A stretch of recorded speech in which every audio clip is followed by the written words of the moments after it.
Well, yesterday, President-elect Trump announced his new Department of Government Efficiency, aka DOGE. And in leadership for that position, to run that department, are Elon Musk and Vivek Ramaswamy. And so let's see just a few of the greatest hits of Elon Musk during the election.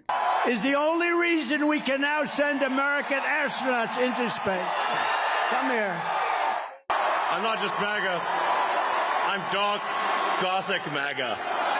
We all saw his stomach, so I feel closer now because I've seen his stomach. First of all, my big question for you is Elon Musk started a super PAC, hundreds of millions of dollars to get Trump elected. He was dark MAGA, dark gothic MAGA, as he likes to say. And now he is named this Department of Government Efficiency, which is a pet project of Elon Musk for his cryptocurrency, Doge cryptocurrency, but whatever. My question is, do you think it was a slight to Elon Musk after he's dark MAGA, he's jumping on stage, he's created this super PAC to be co-chairs of the organization with Vivek Ramaswamy? No. You don't? No, because you're anticipating that like he's playing chess somehow. And we're talking about a breathtakingly incompetent person, which is the president-elect, who was running around talking about Hannibal Lecter, slurring, doing the dementia Bob dance with the dog killer, the governor from South Dakota. No, I don't think it was a slight. First of all, what is this department? Where's its office? How do they get its funding? Why do we have people that have government contracts working in the government? I mean, this is embarrassing. The dark MAGA is embarrassing. Elon Musk, all you need to do is look at what he's done to Twitter.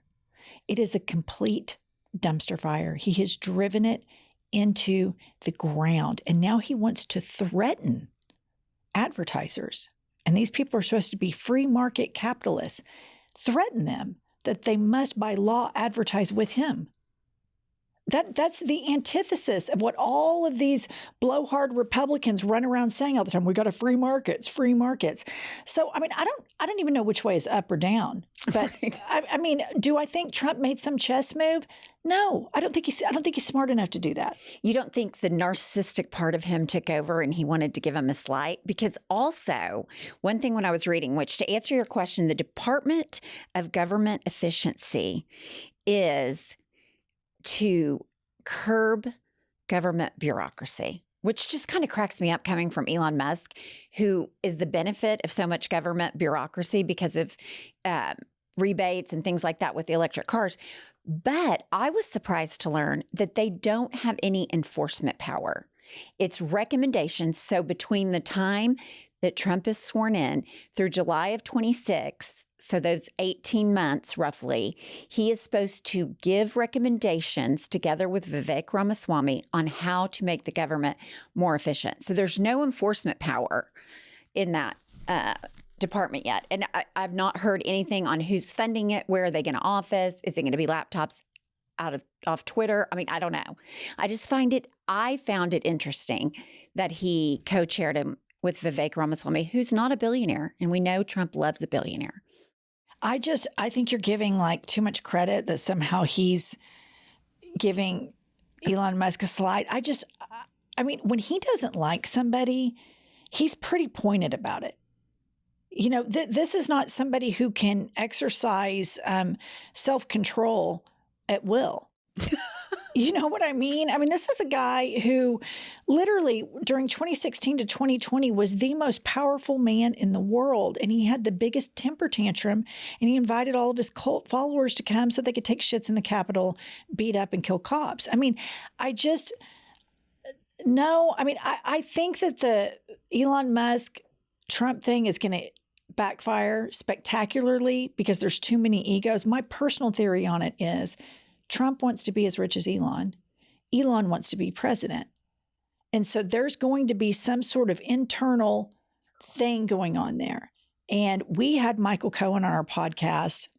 Maybe it was at the DNC. I can't remember which one it was. But Michael Cohen had some pretty insightful things that he said that Trump will be like, wait a minute, you got all this money from government contracts, then that means I should own part of that.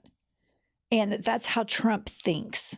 He's going to start seeing that Elon Musk's wealth is somehow not genuine or real because of all these government contracts. That's what Michael Cohen said. I can't remember which episode of ours it was on, but I remember it stuck out to me that somehow Trump would fuck over Elon. Yeah, he's been saying about that for a while now. And I might remind everyone, he said Trump would not leave the Capitol or would not leave the White House if he wasn't reelected. And I think we all saw the coup that ensued. But yeah, I do remember him saying that. And I do think that Trump will have some kind of internal need to put Elon in its place. Maybe I'm just reading into tea leaves. Maybe I just want it to be true. That's entirely possible. I just think all you can do is look at his history with people. Every single person, with the exception of a few complete nutballs that worked with him in his first administration, none of them even speak to him. Right. They wouldn't even endorse him. A lot of them were at the DNC campaigning against him. The others crawled off in their holes and didn't want any spotlight on them ever again. So I think it's pretty logical to deduce that there's going to be some uproar between the two. I mean, it's all high times when you're trying to seek power. Right. But once you get power, which they've got it, and, Trump is going to want to enrich himself the same way that Vladimir Putin has enriched himself. That's why he admires them all so much. Right. Because it's just carte blanche. You can do what you want. You can take all the money. You can dick over all the people. You can do all this stuff. So, yeah, I do think there's going to be. But Vivek Ramaswamy is a special case of, what are you doing there? Right. Like, at the end of the day, you and I know this because we grew up in upper class white circles. We know at the end of the day, in all white Republican rooms, we've been in them, what they say about people that have melanin in their skin. We know. Not Christian. We know. We know what they say. I mean, he's a token for them right now. I know how these people think. You know how these people think. We're white women. We've been around men like this. Now they're all going to be consolidated together. And so I don't understand what all that stuff is. And I remember there was a clip with Vivek and maybe his wife. Yes. At some cafe in rural America when he was campaigning. And it was during the primary. And he said, well, do you think that you could ever vote for me? And these two kind of redneck country folk, rural America, look at him and be like, well, no, probably not. And they're like, what? He said, why? And he's like, the lady was like, well, probably we're just more comfortable with a white person. Yeah. And he just sat there and took it. I think it was his wife. Yeah. They just sit there and take the racism and then sign up for it again. So I don't think it's going to end well for either one of these two with Donald Trump. Here's what I think. As sad and as daunting as this sounds, the people surrounding him right now at this very moment are as good as it's going to get. Okay? This is the best version of Trump 2.0 right now, just like in the beginning of 2016.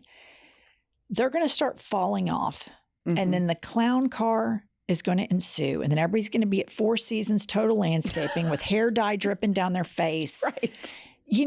We all know how this is going to end, and it's going to be brutal, and it's going to be, at this point, we could watch Trump before when Biden was in power and laugh. Right.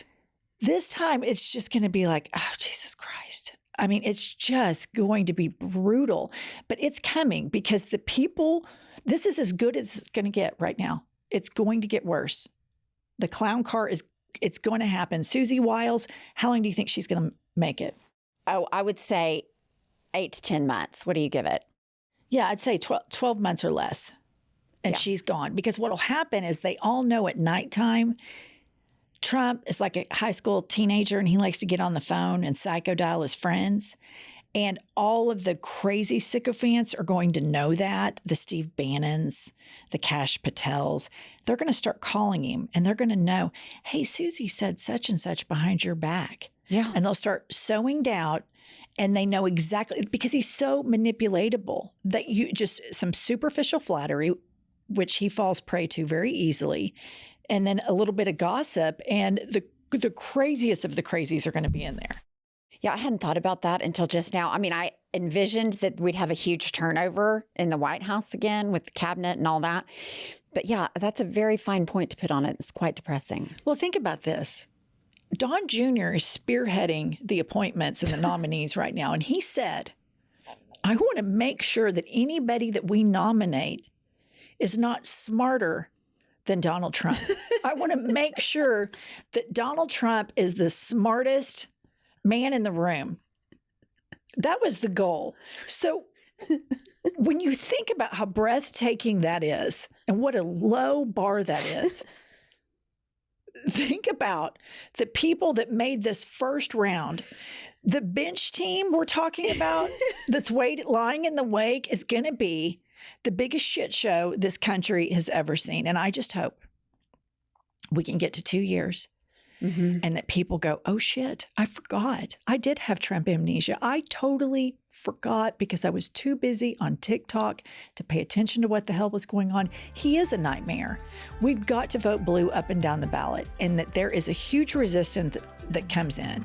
And because it's the only guardrail hope we have is to kind of hold the line for 2 years. That's it. That's the only buoy that I can see being thrown at us. Right. Long 24 months. Yep. All right, guys, we'll see you later.